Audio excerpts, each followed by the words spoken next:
எல்லோரும் சொன்னார்கள், எப்படி ஆட்சிக்கு வர வேண்டும் என்று பல பேர் கனவு காணுகிறார்கள். ஆனால் தமிழ்நாட்டு மக்களை பொறுத்தவரையிலும் நாளை தமிழ்நாட்டை ஆளப்போவது புரட்சி தளபதி தான். இதை யாராலும் மாற்றி காட்ட முடியாது என்ற வரலாறு தான் பெரியார் மண்ணிலே இன்றைக்கு காணுகிற காட்சியை நாங்கள் காணுகிறோம். சமுதாயம் என்பது தந்தை பெரியார் அவர்கள் குறிப்பிட்டதை போல ஏழை மக்களுடைய கண்ணீரை தீர்ப்பதற்கு ஒரு நல்ல தலைமை வேண்டும் என்று பல நாட்களாக மக்களுடைய கனவு இன்றைக்கு நிறைவேற்றப்பட்டிருக்கிறது. மிக விரைவிலேயே தான் அந்த கனவு என்பது எல்லோரும் கூடுவார்கள், கூட்டம் கூடும், கலைந்து போகும்.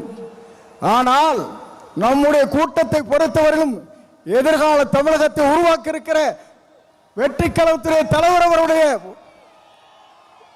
வரலாற்றை படைப்பதற்கு இங்கே பெருந்திரளாக இங்கே வருகின்றிருக்கிறீர்கள். அதோடு மட்டுமல்ல, சிலவே நினைக்கிறார்கள் தலைவரை பொறுத்தவரையிலும் மனிதனை மிக்கவர், நல்லவர், வல்லவர், உங்களுக்காகவே வாழ்ந்து கொண்டிருப்போர் என்பதை மறந்துவிடக் கூடாது.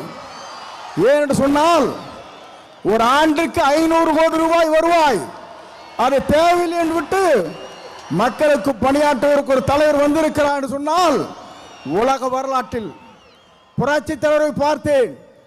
இன்றைக்கு புரட்சி தளபதி இன்றைக்கு காணுகிறேன்.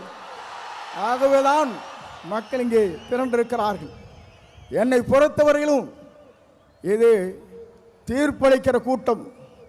தீர்ப்பளிக்கிற கூட்டம் மட்டுமல்ல, நீங்கள் திரண்டு வந்தால் நாடே தாங்காது என்கிற முறையிலே தான் இங்கே அற்புதத்தை தின்று கொண்டிருக்கிறீர்கள். உங்களை பொறுத்தவரையிலும் எதிர்காலம் பிரகாசமுள்ள எதிர்காலமாக மாறப்போகிறது. எல்லோரும் சொன்னார்கள், எவ்வளவு வெற்றி வரப் போகிறான் என்று சொன்னார்கள்.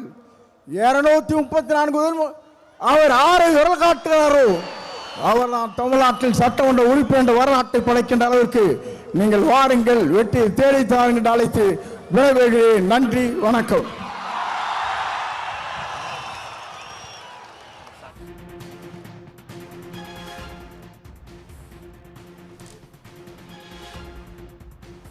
ஈரோட்டில் தாவேக தலைவர் விஜய் பங்கு கொள்ளக்கூடிய மக்கள் சந்திப்பு நிகழ்ச்சி என்பது நடைபெற்று கொண்டிருக்கிறது. இன்னும் சற்று நேரத்தில் விஜய் உரையாற்ற இருக்கிறார். உடனுக்குடன் செய்திகளை தெரிந்து கொள்ள சன் நியூஸ் பெல் ஐகானை கிளிக் பண்ணுங்க.